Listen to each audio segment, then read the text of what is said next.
Você fala muito da como o mundo foi criado, né? A Batalha dos Deuses e tal. Eu vou contar uma historinha que eu tava pensando mais cedo, que tem a ver com uma reforma que eu tô fazendo na minha casa, e vou colocar isso como se fosse uma metáfora da criação do mundo, e vou perguntar a sua opinião depois. Pode ser, Vilela? Pode, claro. Tô meio que atropelando, Relaxa. dando de entrevistador aqui. Vamos lá. Então, eu sou dono de um imóvel lá em Niterói. Comprei uma casa abandonada lá, tava cheio de morcego, rato, tudo. E aí comprei e tô reformando já há alguns anos, né? Eu sou o dono da obra. Eu comprei, aquele terreno é meu.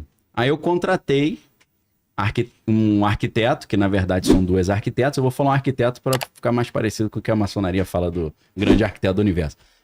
Só para dar uma moral pra Isa e a Clara, que são as arquitetas, né? Pra não falar, ué, que história é essa de arquiteto? Somos duas meninas?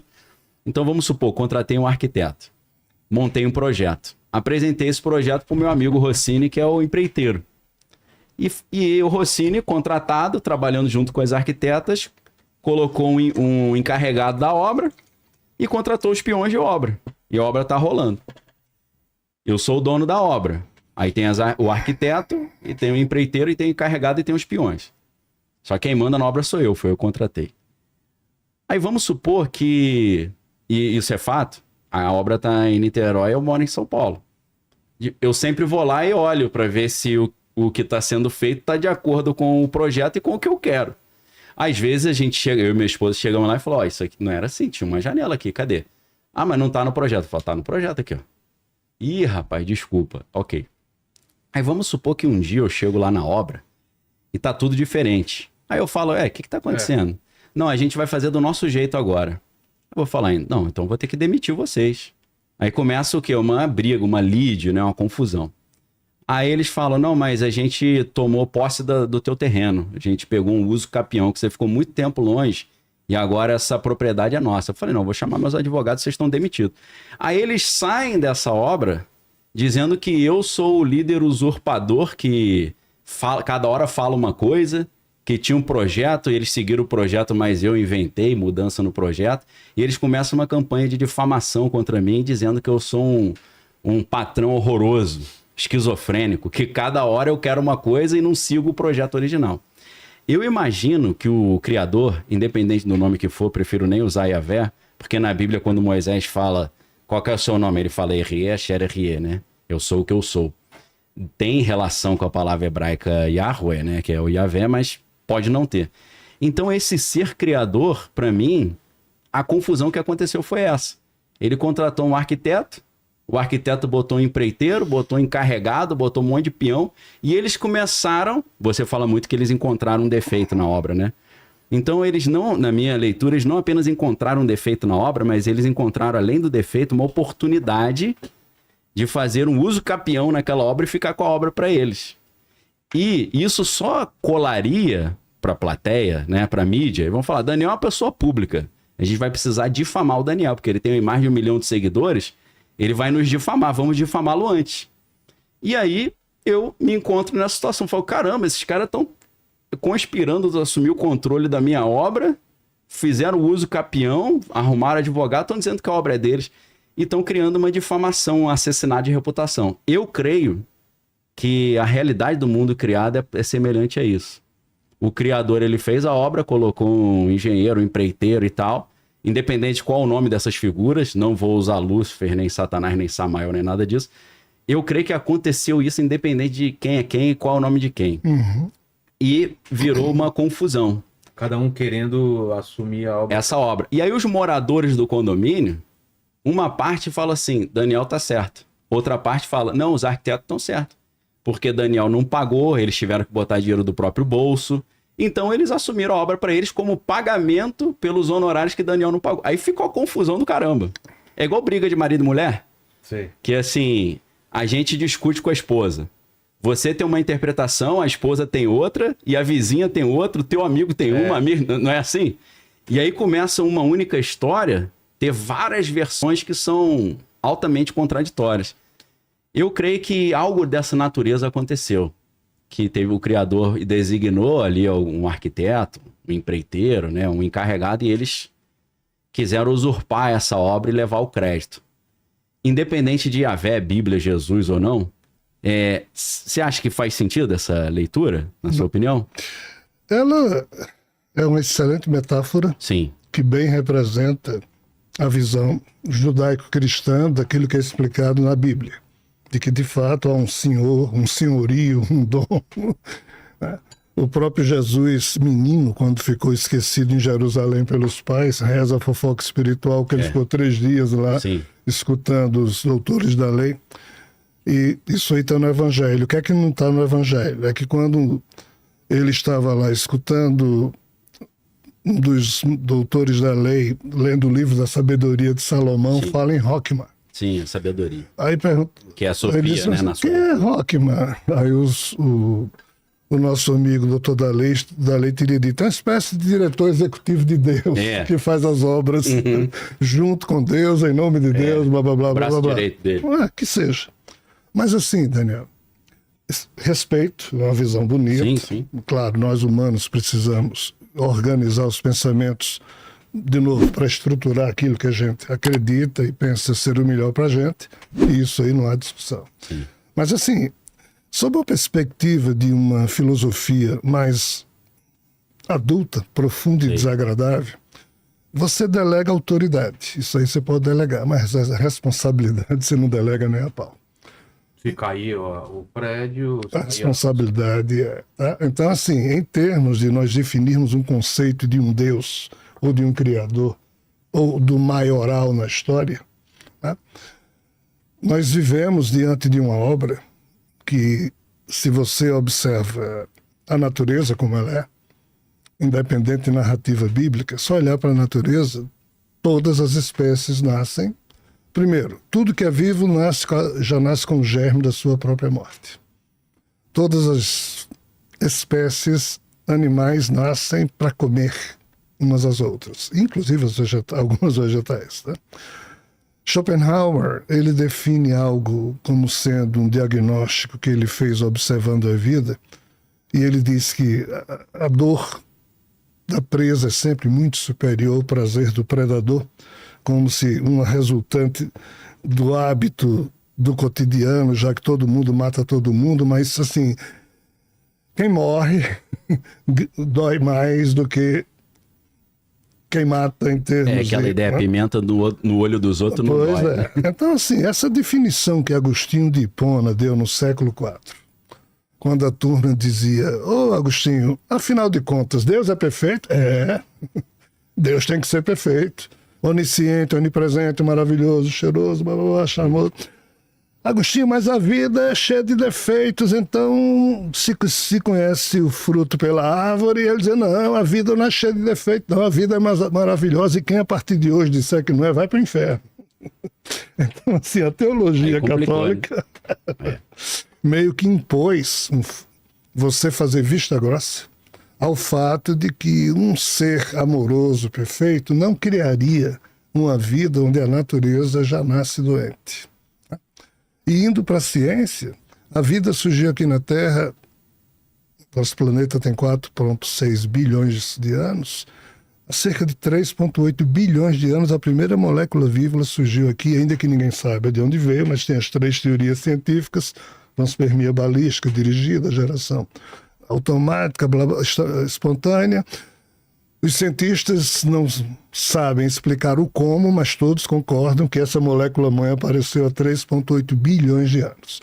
Ela é a molécula-mãe de tudo que hoje existe na Terra. Qual o detalhe? Os primeiros fósseis dessa molécula-mãe, todos eles têm câncer. A ciência encontrou.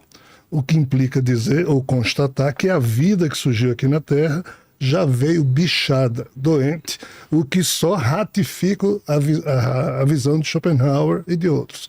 Então, assim, diante desse quadro, eu tenho muita dificuldade em construir uma teologia, em construir uma reflexão que poupe, seja lá quem for, o dono, o Daniel da história. Ou o calculista, o engenheiro Seja lá o que for, porque a obra ela é problemática nessa perspectiva.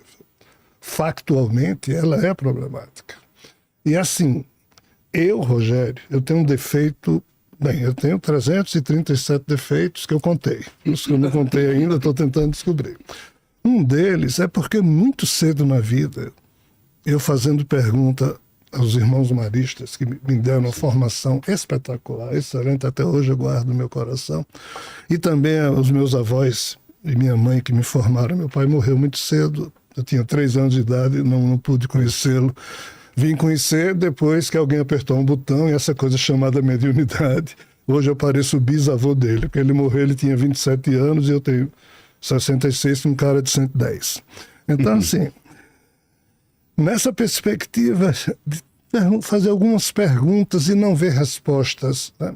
Quando surgiu o conceito de transtorno cognitivo, que é algo que a gente não pode discutir, porque infelizmente existe. Academicamente está bem posto o conceito de que é quando você cria uma narrativa para lhe satisfazer, ainda que você não possa comprovar você mesmo que aquilo é real, mas você toma como verdade para lhe satisfazer. É o famoso me engana que eu gosto. Lei para inglês ver. Então, assim, para mim, Sim. a crença em Deus de qualquer forma, né, ela passa por uma pergunta: eu posso provar a mim mesmo que Deus existe? A resposta que eu dou é não. Então, como vocês muito bem explicam, isso é uma questão de fé. Perfeito, tem que ser respeitado. Tá? E eu respeito. E tenho Deus no meu coração. Tá? Agora, o Deus bíblico, Sim. que é esse Deus mitológico, na hora em que a gente sai daí e percebe que o Javé é o mesmo Brahma que na mitologia ariana hindu disputa com o Vishnu e Shiva, quem dos três, antes desse universo surgir, lá fora foi quem de fato criou esse universo. E agora que os três estão aqui dentro, quem dos três manda? Então, assim, as mitologias anteriores à mitologia judaica retratam um quadro de onde aquele ser sai e diz que é superior a todos os outros deuses, e ele monta a história hebreia, judaica, que é hoje a que nos formou aqui no Ocidente, e então surge a questão do único Deus. Né? Então, assim, ainda que o que você colocou tenha toda uma racionalidade muito bem estruturada, mas ainda assim eu penso que não justifica, porque você pode delegar autoridade, responsabilidade não. E se a coisa existe desse jeito, e ele é o criador, o Daniel, o dono do terreno, tá certo? A responsabilidade é do Daniel, se ele contratar um arquiteto. Não, se eu contratei o calculista e ele calculou errado o prédio, que a culpa é dele, não é minha, né? Aí é que tá o eu contratei mal, né? Eu tinha que ter contratado um cara melhor. Aí se for um juiz chato, vai dizer o dono do terreno na origem. Mas acho que quem responde na lei dos homens seria, teoricamente, ele. Né? Tá arriscado sobrar para mim também. Poxa, funcionário morreu, e agora? Fica isso em aberto. Então, assim, trazendo para nós dois, a forma como eu leio, levando agora para a Bíblia, digo, o responsável é Javé. Entendi. A forma como você lê, somos nós. Por que eu também não concordo com isso? Porque a teologia religiosa, ela terminou fazendo vista grossa ao fato de que a vida tem imperfeições. Não, com certeza. Aí você diz, não, há um Deus perfeito que cria algo perfeito e o que não presta são os humanos, que é isso que a teologia católica afirma. Os humanos são a doença da vida. Por quê? Porque Deus é perfeito e a vida é perfeita. Nós, humanos, é que ferramos com tudo com o pecado original. Então, assim, eu não sigo muito essa doutrina. Eu sei, mas eu não posso aplaudir isso aqui e tomar isso de barato como... Né? Então, assim, mas, é o comentário mas que eu podia existe, fazer. eu creio, pelo que eu estudei da sua visão, existe uma ideia de que a verdade foi escondida, né? Sim. A verdade foi transformada. Quem diz que é, não é. E quem diz que não é, pela sua humildade, às vezes é, né? Pode ser. Né? Isso você concorda, né? Que a verdade foi escondida, tem seres se colocando em posições que não são. E eu acho que até Kardec falava sobre isso no Que é o Espiritismo. Ele falava, quando uma entidade aparece ali numa sessão espírita, você tem que tomar cuidado, porque às vezes ele apresenta uma entidade que não é a real dele, ele mente, né? Diz um nome bonito, glamouroso. Então. O que é que Kardec diz com muita prudência? Uma mensagem não vale pelo nome que a subscreve, mas pelo seu conteúdo. Sim. Exatamente. Perfeito. Mas você assina embaixo, assim, na doutrina kardecista, ou é só uma inspiração? Veja só, eu estudei, acabei de publicar há pouco tempo uma releitura do Livro dos Espíritos, fiz as 1019 perguntas Sim. ali expostas e comentei todas as respostas, tentando atualizar o assunto, não para retificar nada, mas porque o próprio Kardec disse, é importante que qualquer doutrina Sim. se mantenha em permanente escrutínio para que ela seja valorizada pelas novas gerações, sob pena da gente. Daqui a 5.000 anos a gente ainda vai estar... Com os mesmos problemas aí, né? Não dá, né? É. Se for, porque a gente não sai do canto. Sim. Então, e Kardec assim, tinha muito essa visão científica também. Né? ele era um acadêmico. Ele era alguém polímata, né? da Sociedade Parisiense de Letras e Ciências. Né? Era um professor que se viu instigado a organizar as ideias e ele pouco disse de suas opiniões, a não ser no livro Gênesis e outro lá que ele produziu, mas ele apenas se limitou a reproduzir e organizar as informações que chegavam via outros médiums. Tá? Então, assim, foi um trabalho digno, mas nós estamos falando aqui de um trabalho feito na segunda metade do século XIX. Sim. Em que as pessoas acreditavam que o mundo iria melhorar.